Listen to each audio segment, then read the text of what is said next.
আপনারা যারা আন্তর্জাতিক বিশ্বের খবরাখবর নিয়ে চিন্তা ভাবনা করেন, তারা ইতিমধ্যে জেনে গেছেন যে ভেনেজুয়েলার প্রেসিডেন্টকে আমেরিকা গ্রেপ্তার করে নিয়ে গেছে।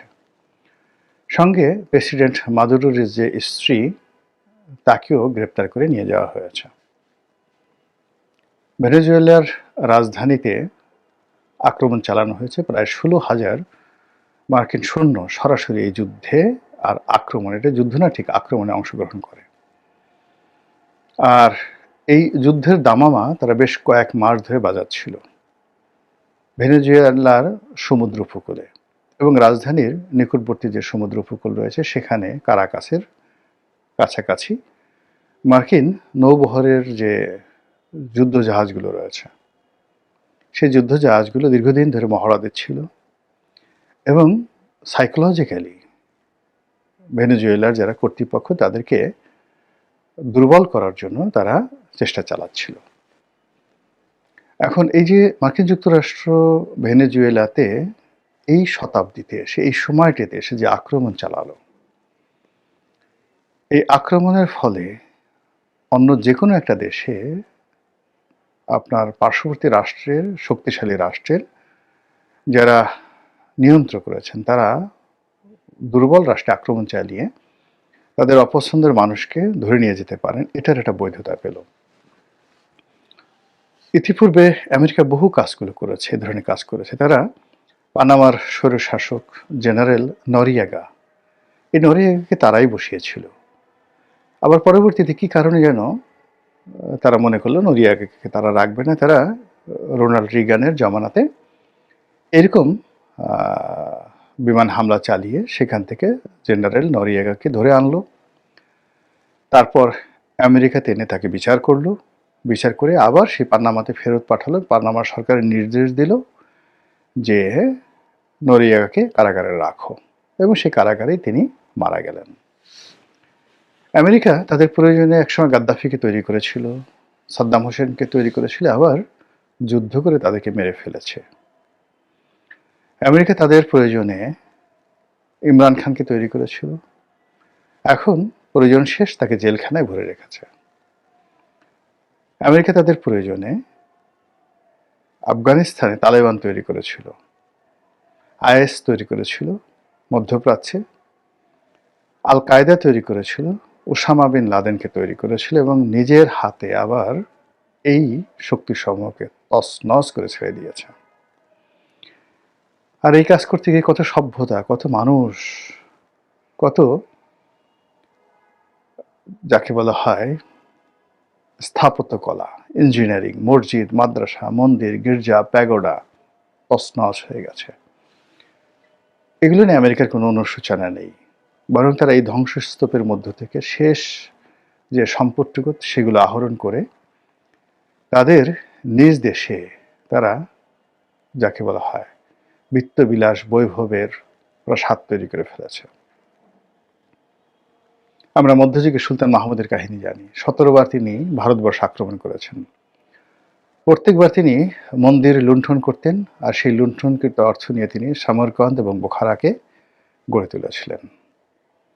তো সেই সুলতান মাহমুদ, সেই মধ্যযুগ, সেই তৈমুরলং, সেই চেঙ্গিস খান, হালাকু খান, তাদেরকে আমাদের দোষ দিয়ে লাভ কি? কেন আমরা হিটলারকে দায়ী করছি, বা কেন আমরা মুসোলিনিকে দায়ী করছি?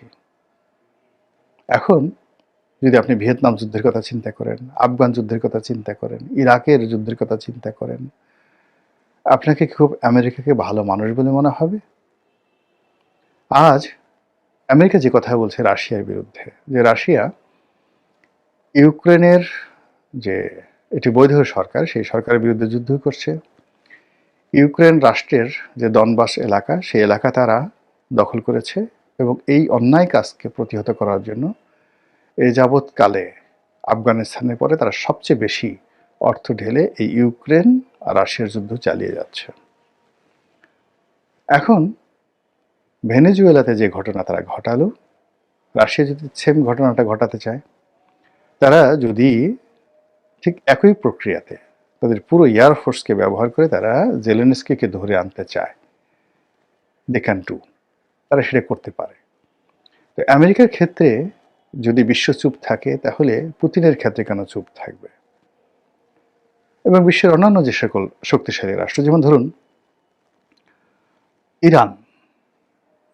ইরান মধ্যপ্রাচ্যের বেশ কয়েকটি দেশ সম্পর্কে ভীষণ রকম বিরক্ত। তারা যদি সেম কাজ করে, আপনি কি বলবেন? আমেরিকা তখন কি বলবে? তুরস্ক, তারাও খুব বিরক্ত।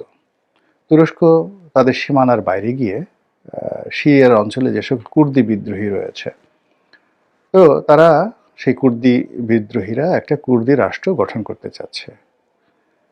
এখন যদি তুরস্ক ঠিক সেম কাজটা করে, তাহলে আপনি কি করবেন বলেন? ভারত এই মুহূর্তে মালদ্বীপের উপর খুব বিরক্ত। বাংলাদেশের প্রতি যতটা না বিরক্ত, তার চেয়ে বেশি বিরক্ত মালদ্বীপ। এর কারণ হলো, মালদ্বীপের যে বর্তমান মৌর্য সরকার রয়েছে, তারা সেই ভারতের যে তাবেদার সরকার, তাদেরকে হটিয়ে তারা চীনপন্থী একটি সরকার সেখানে প্রতিষ্ঠা করেছেন। এখন যদি ভারত মৌর্যকে ধরে নিয়ে যায় দিল্লিতে, পাকিস্তান কি করবে? চীন কি করবে? এখানে ভেনেজুয়েলার যে অবস্থান, আপনি যদি বাংলাদেশের বিশ্ব মানচিত্রে বাংলাদেশ, মালদ্বীপ এদের গুরুত্ব ধরেন, তাহলে ভেনেজুয়েলার যে গুরুত্ব, সেই গুরুত্বর 1000 ভাগের 1 ভাগও নয়। ধরুন বাংলাদেশের আয়তনের প্রায় অলমোস্ট 9 গুণ আয়তন, প্রায় 10.5 লক্ষ বর্গ কিলোমিটার এলাকা ভেনেজুয়েলার। জনসংখ্যা মাত্র 3.5 কোটি। বিশ্বের প্রধানতম তেল উৎপাদনকারী রাষ্ট্র। বিশ্ব তেলের বাজারকে তারা নিয়ন্ত্রণ করে। তাদের সঙ্গে রাশিয়া, ইরান এবং চীনের অত্যন্ত কৌশলগত মিত্রতা রয়েছে।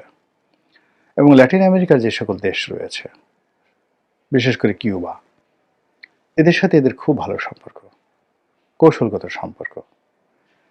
তার প্রেক্ষিতে এই যে বর্তমান যিনি রয়েছেন সোশ্যালিস্ট গভর্নমেন্ট মিস্টার মাদুরো, তার আগে ছিলেন হুগো চ্যাভেজ, তারা অ্যান্টি আমেরিকান রাজনীতি করে তাদের দেশে অসম্ভব জনপ্রিয়তা লাভ করেছেন।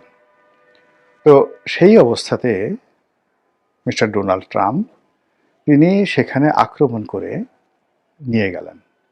এখন চীন কি করতে পারল?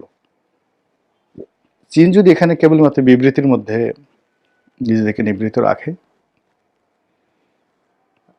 ইরান যদি কেবলমাত্র একটা বিবৃতি দিয়ে তারা ক্ষান্ত হয়, রাশিয়া যদি কোনো পদক্ষেপ নিতে না পারে, তাহলে বিশ্ব রাজনীতি উইদিন জাস্ট 1 মাসের মধ্যে অ্যান্টি আমেরিকার যে একটা ব্লক রয়েছে রাশিয়ার নেতৃত্বে, রাশিয়া এবং চীনের নেতৃত্বে, এটা জিরোতে চলে আসবে। আবার সেই রোনাল্ড রিগানের জমানাতে যেভাবে একক বিশ্ব এবং একক আমেরিকা ছিল, ঠিক ওইরকম এক অবস্থায় চলে যাবে। দ্বিতীয়ত, যদি এখানে রাশিয়া, চীন প্রতিক্রিয়া দেখায়, তাহলে আরেকটি বিশ্বযুদ্ধ, তৃতীয় বিশ্বযুদ্ধ অনিবার্য হয়ে পড়বে। আমি যখন ভিডিও করছি ঠিক সেই সময়টাতে ভেনেজুয়েলা রীতিমতো উন্মত্ত হয়ে পড়েছে, জনগণ সব রাস্তায় নেমে এসেছে। ওখানে আমেরিকা তাদের একজন দালাল মাচাদো সৃষ্টি করার চেষ্টা করে আসছে দীর্ঘদিন ধরে, কিন্তু হালে পানি পাচ্ছে না। তারা সেই মাচাদোকে নোবেল পুরস্কার দিয়েছে, তাকে একটা বিরাট এনজিওর মালিক বানিয়েছে। মানে বিশ্বের বিভিন্ন দেশে তারা এই যে একটা নোবেল পুরস্কার দিয়ে তারা পুরো মায়ানমারে যে আগুন তারা জ্বালিয়ে দিয়েছে, সেই আগুন কিন্তু মায়ানমারে কেউ নিভাতে পারছে না। একদিকে আমেরিকা, অন্যদিকে বার্মা অ্যাক্ট, অন্যদিকে চীন। তো আমাদের বাংলাদেশের কথা না হয় আমরা বাদই দিলাম, বাংলাদেশে আমেরিকা যে কাণ্ড ঘটাচ্ছে বা ঘটছে, হয়তো বাংলাদেশে আমেরিকা ওইরকম যাকে বলা হয় ভেনেজুয়েলার মতো তৎপরতা দেখাবে না, নরিয়াগার মতো তৎপরতা দেখানো কিংবা গাদ্দাফির মতো দেখাবে না। কিন্তু যদি ভারত দেখায়, মানে ভারত যদি আমেরিকার মতো বাংলাদেশে ইন্টারভেন করার চেষ্টা করে, এবং আসলে ছলের কোনো যাকে বলা হয় উপলক্ষ থাকে না। গায়ে পড়ে যদি কেউ আপনার সাথে ঝগড়া করতে চায়, এই তুমি আমাকে টিটকারি করছো কেন, তুমি আমাকে চোখ টিপ মারছো কেন, আমাকে দেখে মুচকে হাসছো কেন, ছোটোকালে এইভাবে আমরা অনেক দেখেছি যে গায়ে পড়ে অনেকে ঝগড়া করে, মারামারি করে। তো ভারত যদি এই মুহূর্তে বাংলাদেশের সাথে গায়ে পড়ে এইভাবে ঝগড়াঝাটি করতে চায়, এবং সেই ঝগড়াঝাঁটি করতে গিয়ে যদি ভারত আমেরিকা যে অকাম করেছে, কুকাম করেছে, ঠিক সেম কাজটা যদি ভারত করে, বলেন তো রাশিয়া কথা বলবে? বলবে না। চীন বলবে? নো। আমেরিকা বলবে? প্রশ্নই আসে না। তখন সবাই বলবে, "তুমি এই কাজ কেন করেছো?" বা অতীতে আপনি দেখেন ভারত কিন্তু ঠিক একই কাজ করেছে উইথ আ কাশ্মীরে, একই কাজ করেছে হায়দ্রাবাদে, একই কাজ করেছে সিকিমে। কোনো শব্দ হয়নি। জাতিসংঘ অকার্যকর। কিংবা 1971 সনে একটা স্বাধীন মানে তখন তো আসলে পাকিস্তান একটা স্বাধীন রাষ্ট্র। পাকিস্তানের বিরুদ্ধে তারা যুদ্ধ ঘোষণা করল। কি করছে জাতিসংঘ? কিচ্ছু করতে পারেনি।